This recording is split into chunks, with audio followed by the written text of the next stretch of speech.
Hello everybody and welcome.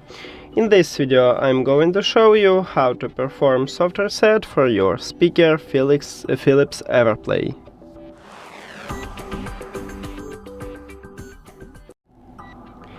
To perform soft reset, firstly you need to locate power button. Would locate it at the right side of your speaker.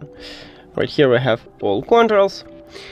Firstly, we need to turn off the speaker. So, press and hold at the power button, at the middle.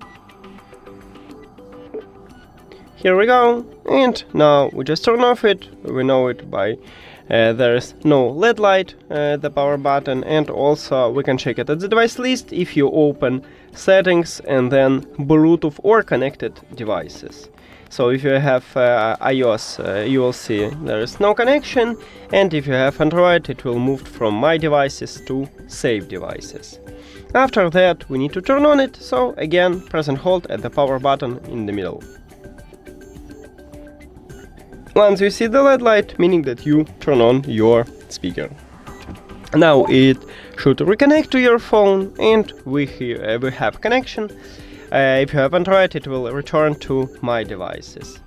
With this method, you can fix a lot of small trouble with your speaker. Thank you for watching this video. If you found it helpful, please consider subscribing to the channel and leave a like on the video. See you later!